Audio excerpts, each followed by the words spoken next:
अथर्ववेद कांड 19 सूक्त 58। ओम ये देवानां मृत्युजो ये च यज्ञिया येभ्यो हव्यं क्रियते भागधेयम् इमं यज्ञं सह पत्नीभिरेत्य यावन्तो देवास्तविषामादयन्ताम्। ये जो देवानाम देवों का ये सर्वनाम है, बहुवचन में है, तो ये का अर्थ जो, और देवा नाम देव शब्द का षष्ठी बहुवचन है। देवों का देव शब्द से हम लोग बहुत परिचित हैं, देव धातु के अनेक अर्थ हैं, प्रकाश करना आदि। तो देव का अर्थ दिव्य प्रकाशमान। देवा नाम देवों का ऋत्विजो ऋत्विज देवों का ऋत्विज देवा नाम ऋत्विजो देवों के ऋत्विज ऋत्विजो या ऋत्विजः ये प्रथमा विभक्त कर्ता कारक एक वचन में है, अर्थात ऋत्विज तो एक है, देव बहुत से है। देवों का ऋत्विज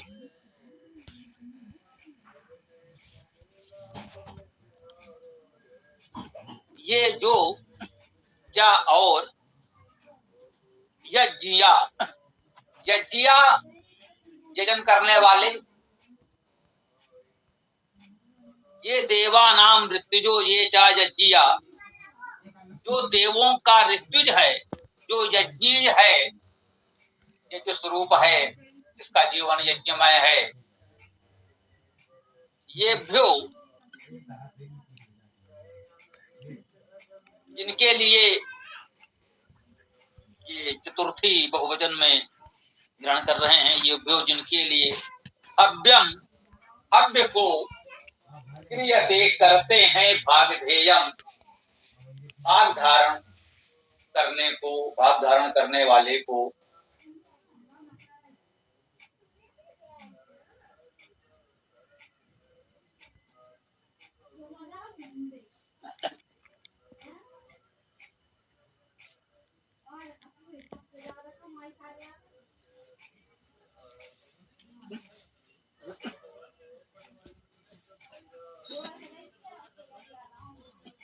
ये देवा नाम ऋत्विजो ये चाय किया जो देवों का ऋत्विज है और जो यज्ञी हैं, स्वरूप हैं, यज्ञमय जीवन जिनका है, वे योग्यो जिनके लिए हव्यम हव्य को क्रियते भागधेयम भागधेय करते हैं, जिनके लिए हव्य का भाग करते हैं, भाग्य को धारण करते हैं। अब हव्य क्या है, कल भी हम लोगों ने चर्चा की थी, पहले भी हम लोगों ने इसकी बात की है। हु धातु है, हु धातु का अर्थ दान करना और आदान प्रदान करना। तो हव्यम का अर्थ हुआ देज, जैसे दा धातु दान करने के अर्थ में है, तो दा से देज बनेगा, वैसे ही हु धातु से हव्य बनेगा। ये या प्रत्यय जुड़ा है। हव्य अर्थात देज, देने योग्य अथवा आदान प्रदान करने योग्य। जिनके लिए इस हव्य को, देय को, जो देने योग्य है, दान है हमारा, उसका भाग करते हैं हम, जो भाग निकालते हैं दान के लिए, अपने संसाधनों से जो भाग्य हम, जो अंश हम निकाल देते हैं कि भाई ये दान के लिए है, समाज के लिए है, दूसरों के लिए है, देने के लिए है। तो जिनके लिए वो भाग हम रखते हैं, धारण करते हैं, जिनको देना है उनके लिए हमने रख दिया, तो उनको कह रहे हैं ये भ्यो हव्यम क्रियते भागधेयम, जिनके लिए हम इस हव्य का भाग धारण करते हैं, देय का, दान का भाग रखते हैं। इमम यज्ञम इस यजन को, इमम इसको, यज्ञम यजन को, यजन भी हम सब जानते हैं, यज धातु है देव पूजा संगति दान करना। इमम यज्ञम इस यजन को सह पत्नी भी, सह साथ पत्नी भी, पत्नियों के पत्नी भी पत्नी का तृतीया विभक्त करण कारक बहुवचन है। सह पत्नी भी पत्नियों के साथ।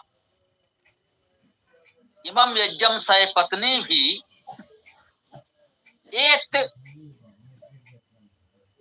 एत में ए धातु गति करने के अर्थ में है।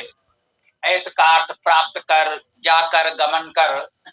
शाब्दिक अर्थ गत्यर्थक धातु है, जाना, चलना, गति करना। और गत्यर्थक धातुओं में पाने का, प्राप्त करने का अर्थ निहित होता है। तो बहुधा मंत्रों में आप देखेंगे कि ऐसे गत्यर्थक धातुओं का अर्थ प्राप्त करके किया जाता है, जो उचित है। एत प्राप्त करके, यावंतो देवः तविषा मादयन्ताम्। यावंतो में यू धातु ही ग्रहण करेंगे। यू धातु का अर्थ मिलाना और अलग करना दोनों। सद्गुणों से मिलाते हुए, दुर्गुणों से अलग करते हुए, यही तो अर्थ हम इसका ग्रहण कर सकते हैं। तो ऐसे सभी देवगण अपने शक्तियों के साथ यज्ञ में आकर हमारे द्वारा, तो यावंतो मिलनशील होकर, मिलकर, आकर, देवाः देवगण, तविषा मादयन्ताम्, इससे मादयन्ताम् प्रसन्न चित्त हों।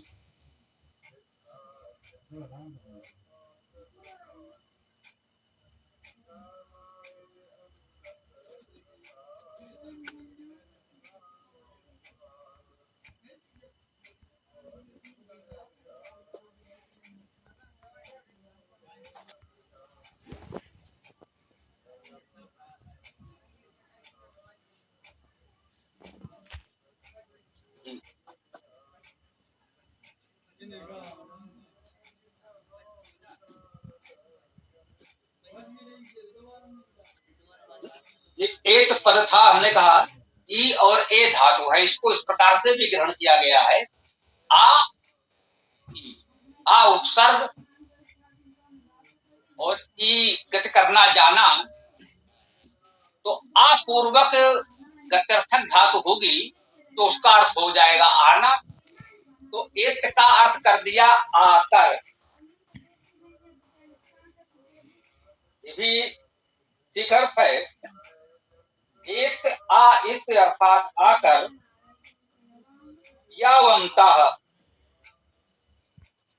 यावंता कितने, जो धातु से मिलाना अलग करने का अर्थ किया, मिलाते हुए। यावंता अव्यय या सर्वनाम के रूप में भी ग्रहण कर लिया है। जितने भी, यावत, ये सब लोग कहते हैं नहीं, यावत तावत, जब तक तब तक, जितना। यावंता का अर्थ कर दिया है जितने। ठीक बात है, विद्वानों ने यह अर्थ किया है, तो हो सकता है, बिल्कुल ठीक है। यावंता जितने, तविषा बड़े। तो का अर्थ विस्तार करने से ही होता है। और तविषा का अर्थ बड़े किया है। देवा विद्वान, देवगण, मादयन्ताम आनंदित हों और आनंदित करें। मदि आनंदे धातु है, हम सब जानते हैं। मद धातु का अर्थ आनंद करना है। तो मादयन्ताम आनंदित करें।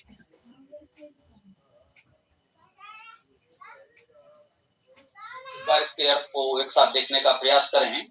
ये देवानाम ऋतुजो ये चायज्जिया, ये जो देवों के ऋतुज हैं और ये जो यज्ञी हैं, यजन के योग्य हैं, यजन करने वाले हैं या यजन के योग्य हैं, ये भ्या जिनके लिए अभ्यम देने योग भाग धेयम, भाग को प्रेते किया जाता है।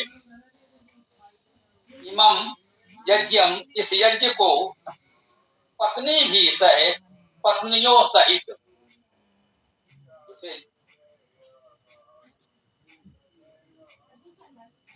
कोई बहुत गंभीर बात तो नहीं, लेकिन फिर भी थोड़ा अच्छा लगेगा, ऐसे ही देखें। पत्नी भी सहे पत्नियों सहित, यही अर्थ हमने आपको बताया था और यही अर्थ है, दूसरा कोई अर्थ नहीं है। यहाँ अर्थ करने वाले ने अपनी ओर से एक शब्द लिखा है अपनी, यद्यप उसे कोष्ठक में कर दिया, अपनी पत्नियों सहित। मतलब वो क्या कहना चाहते हैं, अपनी शब्द उन्होंने अपने ओर से जोड़ा है कि पत्नियां अपनी ही हो, दूसरों की नहीं। या यूं कहें कि उन्होंने यहाँ ये संकेत करने का प्रयास किया होगा कि पत्नी भी सहित पत्नियों सहित कहा है, तो पत्नियां तो बहुत सी हैं, तो आपको ऐसा न लगे कि एक तो अपनी और शेष अन्य लोगों की, तो ये पत्नियां सब आपकी ही हों। एक से अधिक पत्नियां तो हो सकती हैं, लेकिन वे आपकी अपनी हों। लिखा है पत्नियों सहित, ये शाब्दिक अर्थ है, बिल्कुल ठीक है, पोस्ट में लिख दिया है अपनी। पत्नी भी सहित पत्नियों सहित आकर, यावंता जितने तबिसा बड़े देवा मादियंताम, जितने देवगण हैं सब आनंदित हों और हमें आनंदित करें। ये इस मंत्र का अर्थ यहाँ पर पूर्ण होता है, इस सूक्त का अर्थ यहाँ पर पूर्ण होता है। इसको यज्ञ सूक्त कहा गया। इस रूप में संभवतः हम लोगों ने इसकी चर्चा की। वेद में यजन महत्वपूर्ण अवधारणा है, इसमें कोई संदेह नहीं है। प्रारंभिक मंत्रों में तो सामान्य जीवन को उन्नतशील बनाने की बात हो रही थी।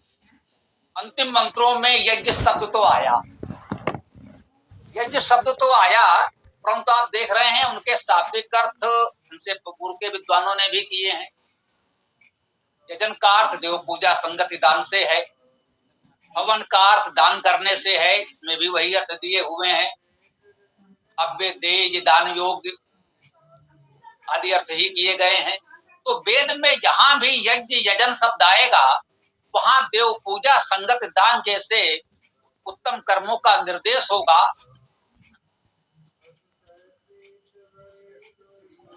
और हु धातु से जो प्रयोग होंगे, जैसे आया था जुहोमी अर्थात हवन करता हूं, हवन, हव्य, होता अर्थात हवन करने वाला, ये जो भी शब्द आएगा इसका अर्थ सामान्यतः विद्वानों ने दानी, दाता, दान करने वाला, दान योग, जैसा प्रसंग है, जैसा शब्द है, यूं कहें प्रत्यय विभक्ति के अनुसार जो अर्थ हो सकता है। भू धातु है तो उसका अर्थ दान करना और आदान प्रदान करना है। शेष प्रत्यय और विभक्ति के अनुसार दाता, देय आदि जो भी अर्थ लिए जा सकते हैं वो लिए गए हैं सभी में।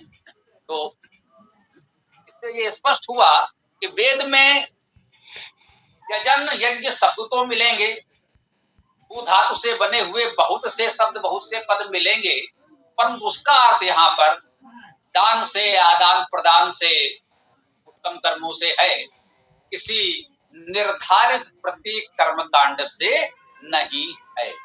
तो इस प्रकार से आज यथुर्वेद कांड 19 सूक्त 58 के सभी 6 मंत्रों की चर्चा पूर्ण होती है।